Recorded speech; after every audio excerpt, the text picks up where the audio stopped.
Hi, I'm Cody from Wall Street Breakdown. So let's talk about Roku a little bit. I don't know if a lot of people know what Roku is. They're publicly traded. They're basically like it's like those Android boxes you see, except they've got a little more obviously proprietary stuff involved.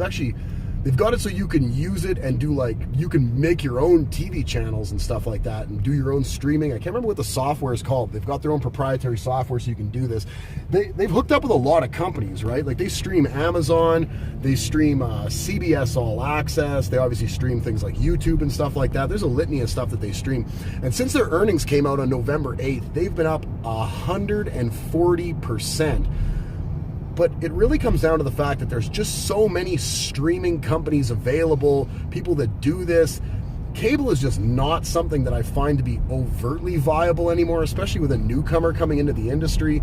I mean, I understand that they probably are taking on a lot of market share that people who can't afford to buy into companies like Netflix are probably getting overexcited about, right? You can't afford to get into Netflix. It costs way too much to buy shares into that. So a company like Roku that shows, I guess, similar type of content with similar type of growth potential seems to be going up significantly. Again, 140% since the 8th of November. Today, really famous short firm Citron Research came out and said that this company, this is a total joke. This price right now, it's at $46. They've got a price target of $28. They called this a bubble. Again, they called it a total joke.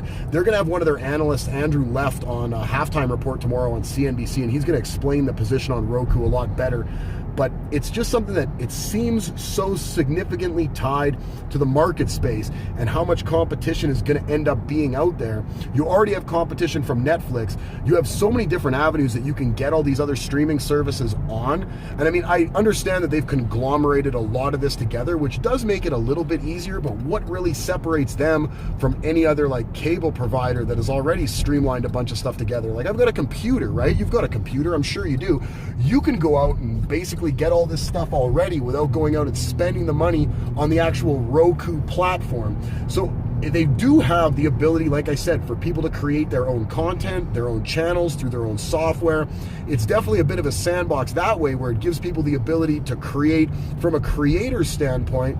But as far as the really high-end media content, the content that's out there that people want to see, that's got, celebrities on it or high-end TV shows, stuff that's popular, that stuff's already available through a bunch of different mediums without you having to buy a Roku box.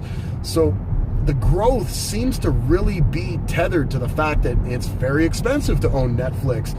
The streaming service that Disney's going to put out is very proprietary to Disney, but again, Disney costs a lot more money than it costs to own Roku. Well, not really so much at this point, because Roku's driven its own price up, which I really think I agree with Citron. I think this is the second time in like 3 weeks Citron's come up with a short position that I totally agree with. It is what it is as far as I'm concerned. I don't think it's got the growth potential that a lot of people see in it. The price, to me, doesn't sound near as good or as tangible as I think a lot of people might hope it will be. But again, tomorrow Citron's going to explain this a little bit better on CNBC. Tune into CNBC's halftime report. Let the guys from Citron explain why their short position is the way it is. They are notorious for shorting companies and being right. They've built an entire firm around it, so I wouldn't start betting against them just now.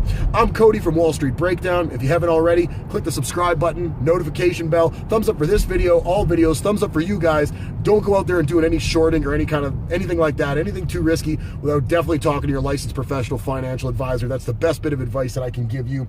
And comments. We want to hear comments from you. We love hearing from you guys. You guys are the bread and butter of this channel. We love to hear anything you guys got to say, whether it's the job that I'm doing, what Citron's doing, what Roku's doing, or anything else. Leave us a comment. We love hearing from you, and have yourselves an excellent rest of your Tuesday.